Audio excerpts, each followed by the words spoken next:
Bismillah, alhamdulillah, wassalatu wassalamu ala rasulillah. Rabbi syrah li sadri wa yassir li amri wahlul 'uqdatam min lisani yafqahu qawli. Assalamualaikum warahmatullahi wabarakatuh.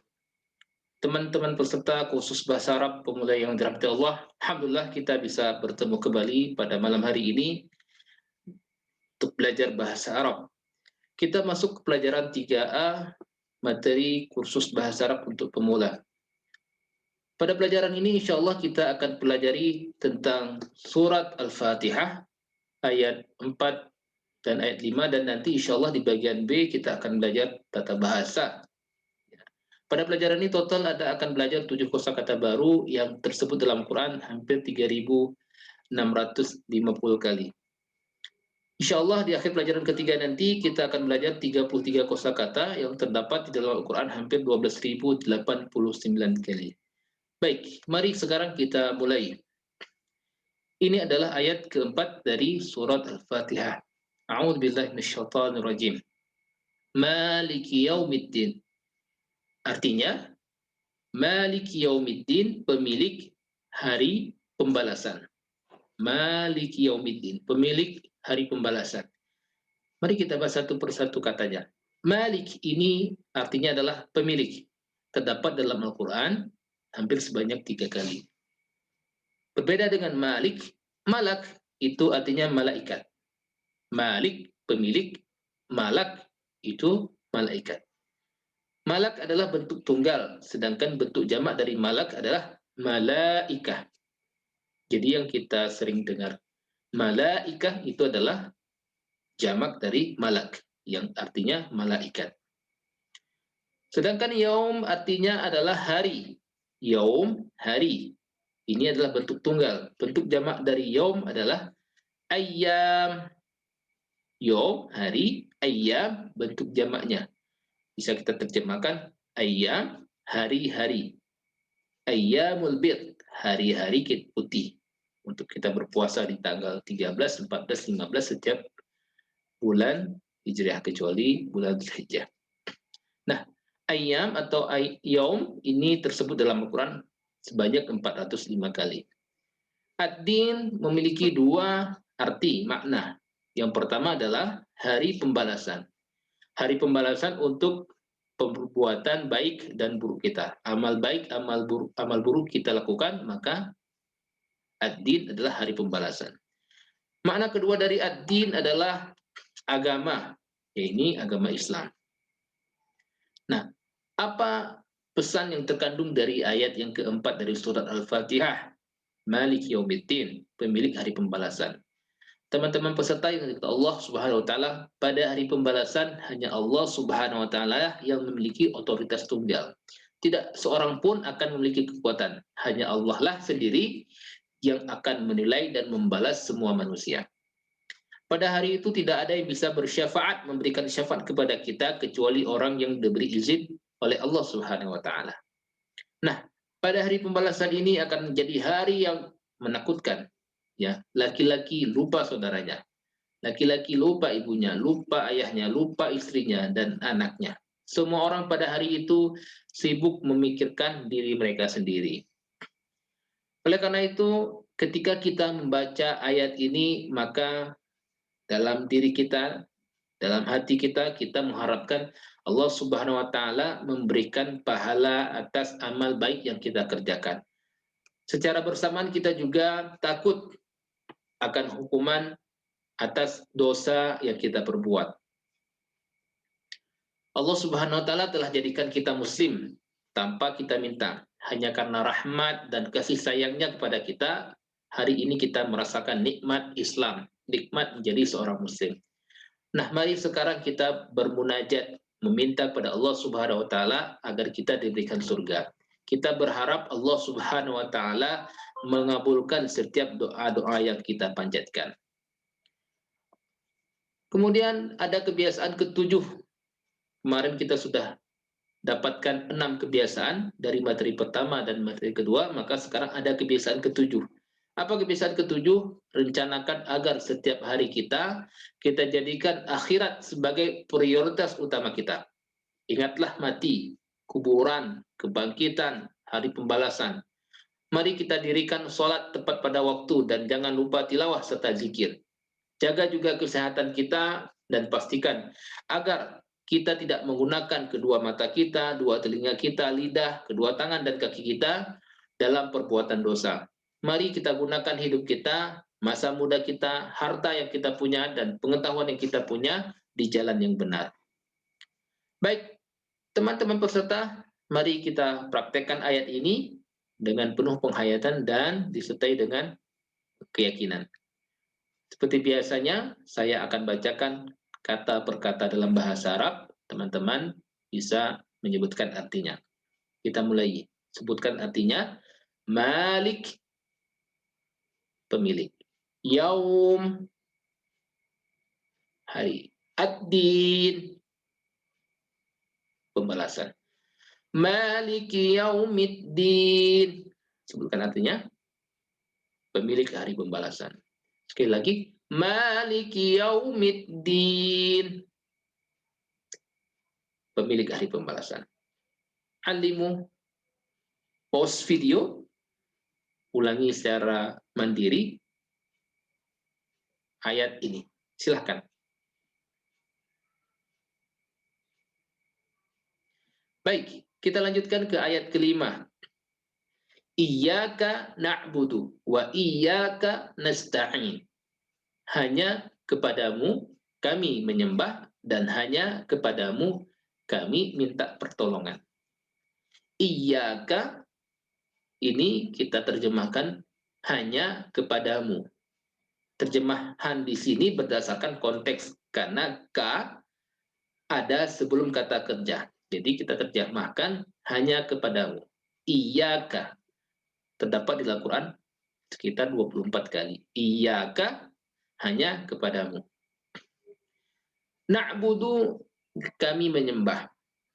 Na'budu ibadah penyembahan. Jadi yang kita sering sebut ibadah itu adalah penyembahan. Kita melakukan sholat itu ibadah. Ritual.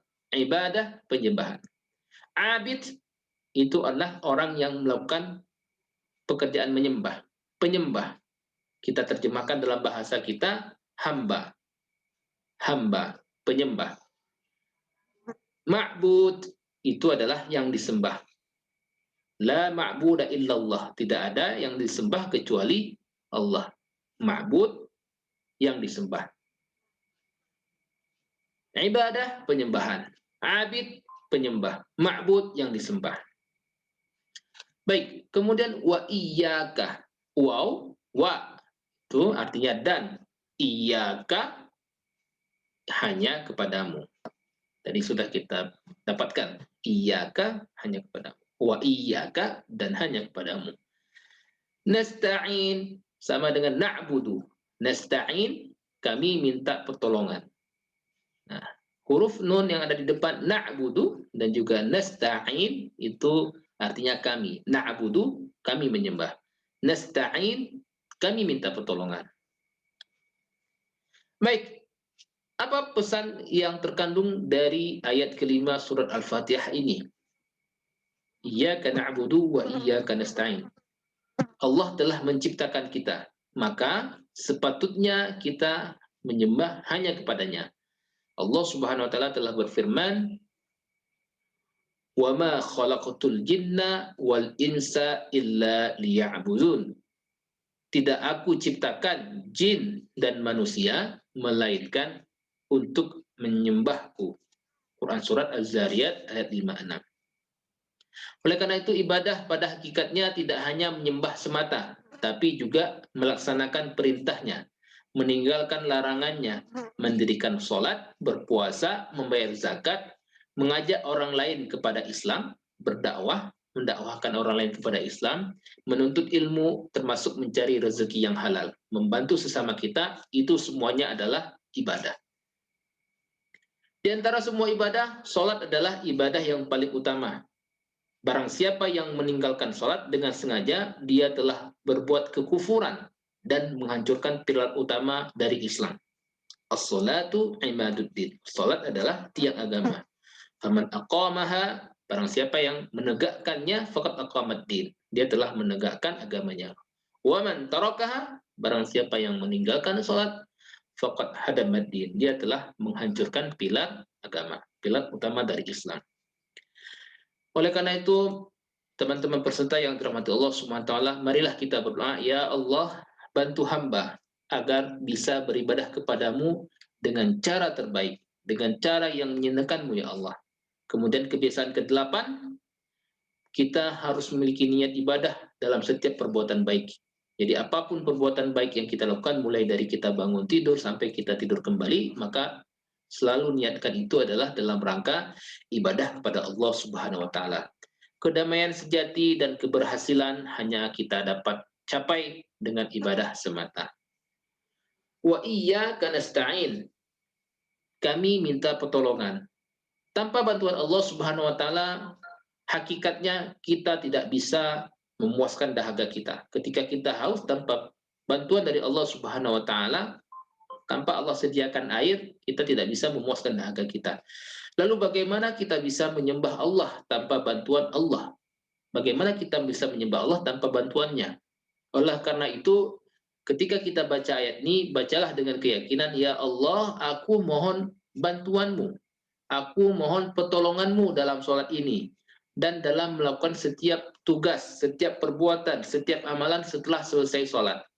Bantu hamba, tolong hamba ya Allah setiap kali hamba berada dalam kesulitan. Iyyaka na'budu wa iyyaka nasta'in. Manusia biasanya tidak suka jika kita meminta pertolongan kepada mereka. Jadi ada teman kita minta pertolongan, bisa jadi manusia biasanya nggak suka. Tetapi berbeda dengan Allah Subhanahu wa taala Tuhan kita. Allah Subhanahu wa taala sangat suka jika kita meminta kepadanya lagi dan lagi. Semakin banyak kita minta kepada Allah Subhanahu wa taala, semakin banyak kita berdoa kepada Allah Subhanahu wa taala. Apapun permintaan kita, Allah sangat senang. Allah akan menerima doa kita. Nabi Shallallahu alaihi wasallam, ad-du'a'u ibadah. Doa adalah ibadah. Oleh karena itu, mari kita miliki kebiasaan nomor 9. Mintalah pertolongan kepada Allah Subhanahu wa taala dalam hal apapun. Caranya dengan cara Nabi Muhammad SAW dan para rasul berdoa. Doa-doa para rasul, para nabi ada di dalam Al-Quran dan hadis. Insya Allah nanti doa-doa ini akan kita pelajari di kursus level 2. Baik, sekarang mari kita praktekkan dengan penuh penghayatan.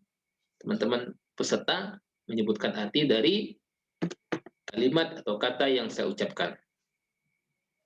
Iyyaka, hanya kepadamu. Na'budu, kami menyembah. Wa iyyaka, dan hanya kepadamu. Nasta'in, kami minta pertolongan.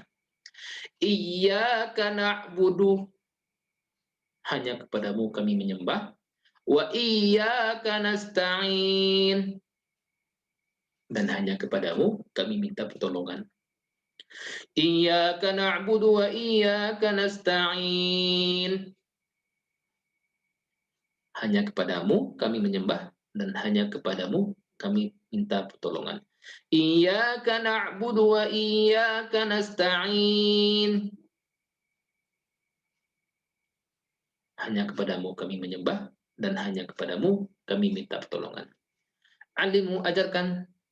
Teman-teman pause video, ulangi secara mandiri sekitar 1 menit atau 2-3 kali ulangan. Hafalkan ayat ini beserta terjemahannya dan resapi maknanya. Baik, kita lanjutkan. Teman-teman yang dimuliakan Allah Subhanahu wa taala, mari kita mengingat sebuah hadis qudsi setiap kali kita membaca surat Al-Fatihah. Nabi SAW bersabda bahwa Allah Subhanahu wa taala dalam hadis qudsi berfirman, "Aku membagi salat antara hambaku dan aku. Setengah bagiku," kata Allah, "dan setengah lagi bagi hambaku. Aku akan mengabulkan apa yang dia minta kepadaku." Ketika seorang hamba membaca Alhamdulillahi Rabbil Alamin, maka Allah berkata, hambaku telah memujiku. Ketika seorang hamba membaca Ar-Rahmanir Rahim, maka Allah kembali berkata, hambaku telah memujiku lagi. Kemudian ketika dia membaca Maliki Yaumiddin, Maka Allah berkata, hambaku telah mengagungkanku. Ketika hamba membaca iyyaka na'budu wa iyyaka nasta'in, maka Allah berkata, ini adalah antara aku dan hambaku, dan apapun yang dia minta, aku akan mengabulkannya. Makanya ada eh, guru atau ulama yang menyarankan ketika kita membaca iyyaka na'budu wa iyyaka nasta'in di dalam salat kita, maka di saat itu adalah kita ucapkan dalam kita doa kita, permintaan kita pada Allah Subhanahu wa taala. Ucapkan ketika kita membaca iyyaka na'budu wa iyyaka nasta'in, maka kita berdoa kepada Allah Subhanahu wa taala. Apapun yang kita minta, mudah-mudahan insyaallah Allah kabulkan. Karena dalam ayat ini Allah berkata dalam hadis qudsi, apapun yang hamba minta, aku akan mengabulkannya. Ketika seorang membaca ihdinas siratal mustaqim, siratal ladzina an'amta 'alaihim ghairil maghdubi 'alaihim waladdallin, maka Allah berkata, ini untuk hambaku. Apapun yang dia minta akan aku kabulkan. Hadis riwayat Muslim dari Abi Hurairah radhiyallahu anhu. Baik, teman-teman peserta yang dimuliakan Allah Subhanahu wa taala, alhamdulillah materi 3A Al-Fatihah bagian kedua telah selesai kita pelajari. Insyaallah mari kita istirahat sejenak dan kita akan melanjutkan materi 3B tentang tata bahasa di video selanjutnya. Saya akhiri, subhanakallah wa bihamdika, asyhadu an la ilaha illa anta, nastaghfiruka wa atubu ilaik. Assalamualaikum warahmatullahi wabarakatuh.